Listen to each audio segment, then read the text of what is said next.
महादेव शंकर भगवान के चरणों में कोटि कोटि प्रणाम।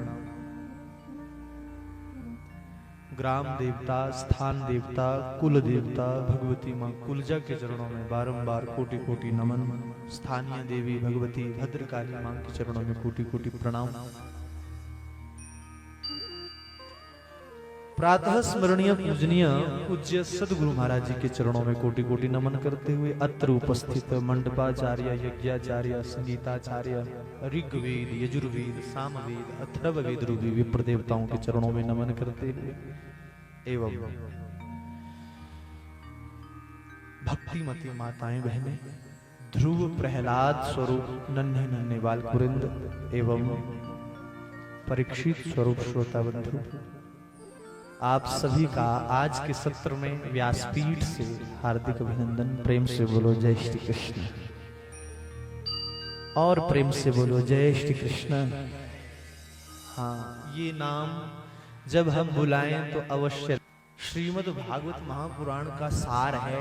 नाम संकीर्तनम यस्य सर्व पाप प्रणाशनम प्रणामो दुख शमनः स्तम नमामि हरिं परम। श्रीमद् भागवत महापुराण का अंतिम श्लोक है। 18,000 श्लोक है। 18,000 श्लोकों में सबसे अंतिम श्लोक आया है नाम संकीर्तनम यस्य, जिनका नाम संकीर्तन सर्व पाप प्रणाशनम, सारे पापों का शमन कर देता है। ऐसे हरि, ऐसे भगवान श्री कृष्ण के चरणों में हम सब मिलकर के प्रणाम करते हैं। बोलो जय श्री कृष्ण।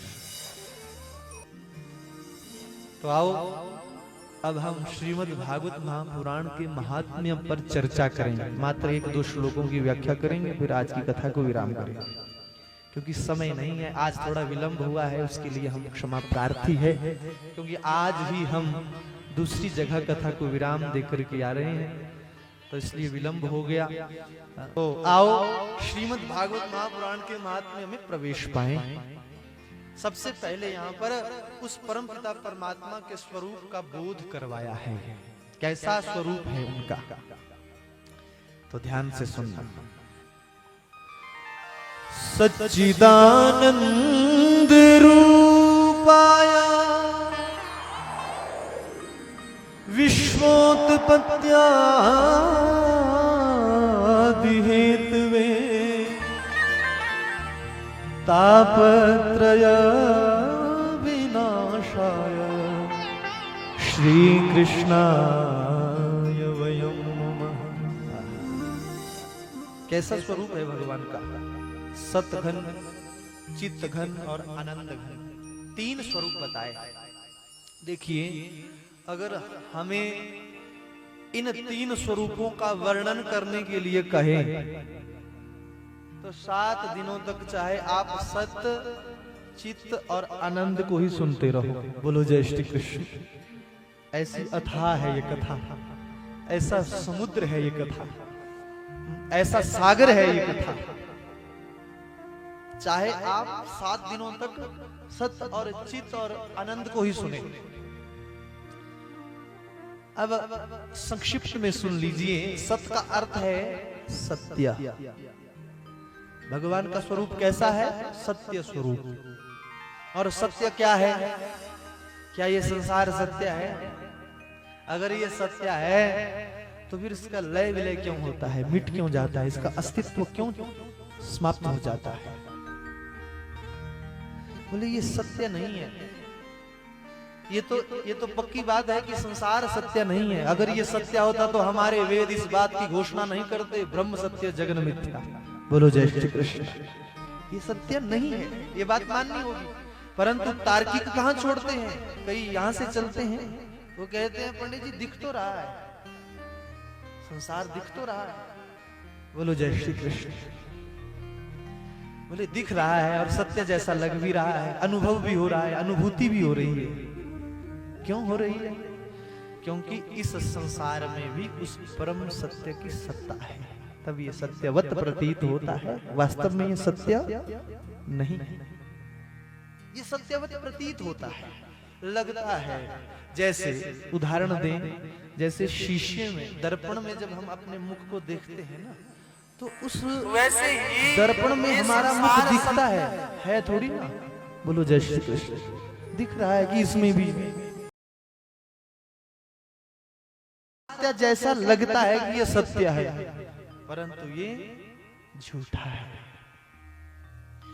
कब तक ये सत्यवत प्रतीत होता है? बोले जब तक उस परमात्मा की सत्ता इसमें विराजमान है। जैसे शरीर को ले लीजिए, ये शरीर भी तभी तक सत्य है जब तक इसमें वो परमात्मा है। जब वो निकल जाते हैं तो जल्दी जल्दी उठाओ महाराज। बोलो जय श्री कृष्ण। ले जाओ, बहुत समय हो जाएगा। अर्थात उस परम सत्य का हम ध्यान करते हैं, उस परम सत्य को हम प्रणाम करते हैं जो इस संसार में कण कण में व्याप्त है, सत्य स्वरूप है, सबके हृदय में है, सभी प्राणियों के भीतर है। ईशावास्यम इदं सर्वम यत् किंचित जगत्याम जगत अलक्षम सर्वभूतानाम अंतर्बहिर अवस्थितम। बोलो जय श्री कृष्ण। ऐसे परम सत्य भगवान का हम ध्यान करते हैं, ऐसे परम सत्य परमात्मा को हम प्रणाम करते हैं। सत्य अर्थ है चित्त माने चेतना, प्रकाश, चित्त स्वरूप परमात्मा को हम नमन करते हैं। और वो परमात्मा कौन है? श्री कृष्ण वयम नुमः। श्री कृष्ण ही है और नहीं है कोई।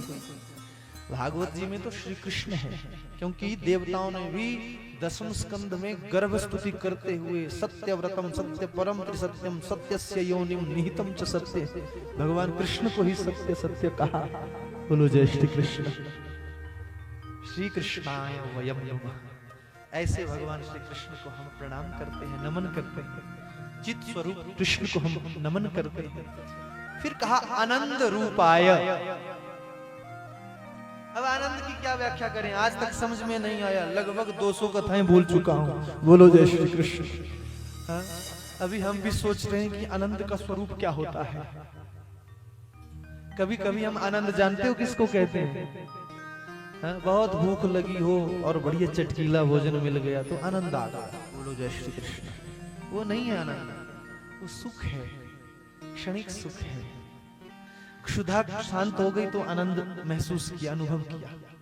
भूख शांत हो गई तो आनंद अनुभव किया। वास्तव में आनंद की प्राप्ति जिसको होती है वो द्वंद्व से ऊपर उठ जाता है। उसके लिए क्या सुख और क्या दुख, क्या सर्दी और क्या गर्मी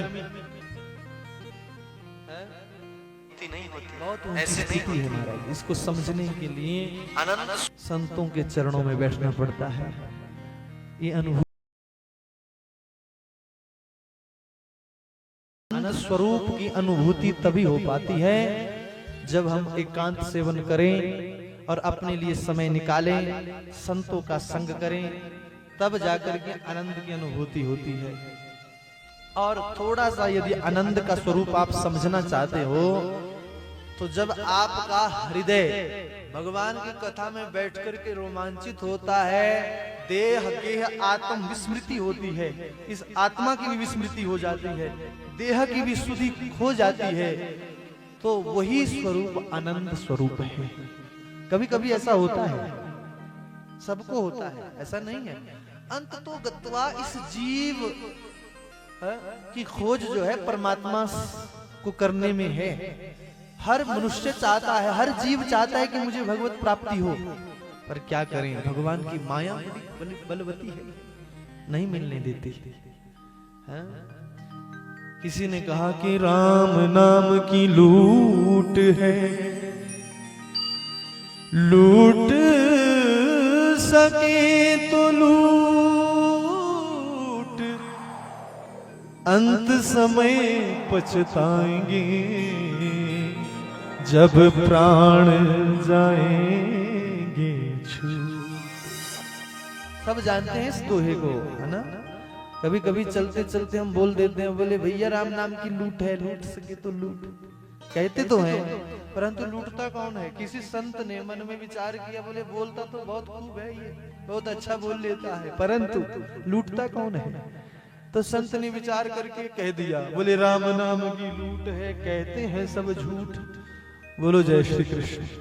किसी ने कहा, बोले महाराज जी क्या बात करते हो? बोले हाँ।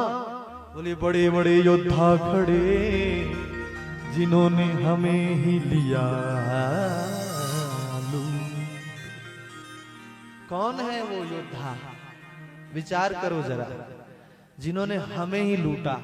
राम नाम की लूट तो थी, परंतु हमने लूटी नहीं। तो फिर वो योद्धा कौन है? बोले वो योद्धा है गृहस्थ के काम धंधे। अभी मन हुआ था कि हम भी सुनेंगे कथा। बोलो जय श्री कृष्ण। उतने में ऐसा जरूरी काम सामने आया, महाराज जी आना था जरूर, बहुत मन होता है आने का, पर क्या करें, ये काम पड़ गया। ये है योद्धा, काम धंधे योद्धा है। इन योद्धाओं को अपने रास्ते से हटाना सरल नहीं है प्यारे। हाँ, तभी तो मैं कहता हूं कि यहाँ पर जो बैठ गया, कथा के सामने आकर के जो बैठ गया, वो कम भाग्यशाली नहीं है। भगवान कहते हैं कि सन्मुख हो ही जीव मोहि जब ही, तो जन्म कोटि अघनाश ही तब। भगवान की प्रतिज्ञा है कि जब कोई जीवात्मा मेरे सन्मुख आकर के विराजमान होता है, तो जन्म कोटि करोड़ों जन्मों के अगमाने पापों का मैं शमन करता हूं, विनाश करता हूं। ये भगवान की प्रतिज्ञा है। ऐसे परम दयालु, परम कृपालु, कृपा निधान, करुणा निधान है हमारे ठाकुर जी। बोलो ना जय श्री कृष्ण, जोर से बोलो जय श्री कृष्ण।